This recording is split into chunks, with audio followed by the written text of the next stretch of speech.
Let me ask you something. Have you ever noticed how the word success follows us everywhere?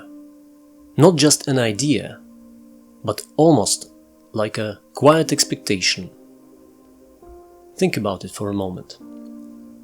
Have you ever felt proud of yourself and then immediately thought, okay, what's next? Or reached a goal you worked hard for and felt strangely empty a few weeks later? Or looked at someone else's life and thought, I should want that too, right? If any of this feels familiar, you're not alone. Today, when we talk about success, we mean a set of beliefs so normalized that we rarely question them. For example, your value grows when your achievements grow. Being busy means being important. More is always better. Slowing down is falling behind. Often success is treated not as a personal choice, but as a moral obligation. We don't just admire successful people. We listen to them more. We trust them more. We assume they must know something we don't. And slowly, almost invisibly, success stops being one possible path. It becomes the path. What's interesting is that this obsession with success is actually quite recent.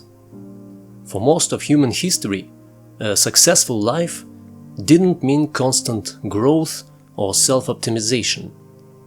In agrarian societies, success meant survival, belonging, continuity.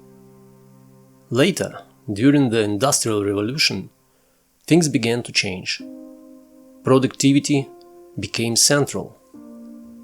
Time became measurable. People became units of output.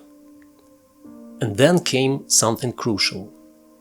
The idea that anyone could rise if they just work hard enough.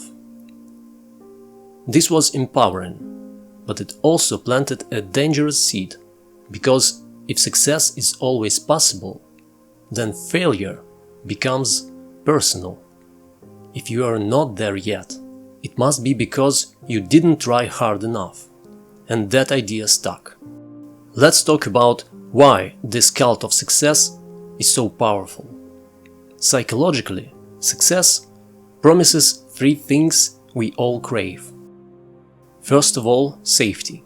Money, status, stability. They feel like protection from uncertainty. Second, belonging. Success brings approval, praise, recognition. Our brains are wired to seek social acceptance. Neuroscience shows that social rejection activates the same pain centers as physical pain. So, of course, we chase what brings validation. And third, meaning. We are told that achievement will give our lives purpose, that once we make it, everything will finally make sense. The problem is, these promises are only partially true, and often temporary. Have you noticed this? You set a goal, you work hard, you reach it, and for a moment it feels great, but then the feeling fades, and the bar quietly moves higher. Psychologists call this hedonic adaptation. We adapt quickly to new levels of success, comfort, and status. What once felt extraordinary becomes normal, so we chase the next thing. Not because we are greedy, but because we are human, and this is where the trap begins. Success keeps promising fulfillment, but always one step ahead. Let me ask you something, honestly. Have you ever been afraid to slow down because you didn't know who you'd be without your goals? Have you ever thought, if I stop striving, will I become irrelevant? If I'm not improving, am I failing? Many people fear stillness, because stillness removes distraction and forces us to ask uncomfortable questions. Questions like, what do I actually want? Who am I when no one is watching? Interestingly, research consistently shows something surprising. After basic needs are met, more income and higher status have diminishing returns on happiness. Studies from positive psychology suggest that autonomy, meaningful relationships, and alignment with personal values are much stronger predictors of well-being than external markers of success. And yet, we rarely design our lives around these things, because they don't show up on resumes. But here's something hopeful. More and more people are quietly stepping away from the traditional definition of success. Not loudly, not rebelliously, but intentionally.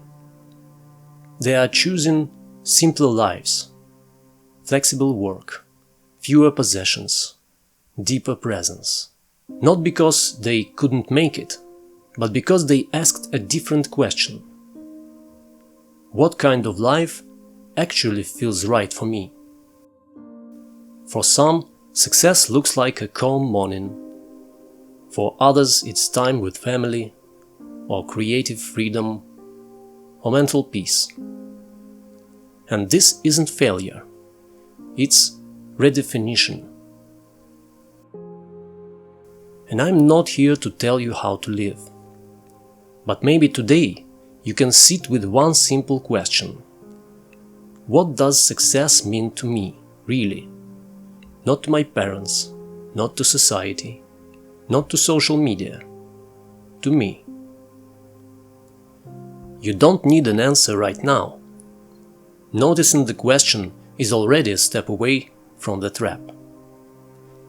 That's all for today. If this video gave you something to reflect on, let me know in the comments. I'll see you in the next one, and until then, stay free and unique on your journey to your personal true north.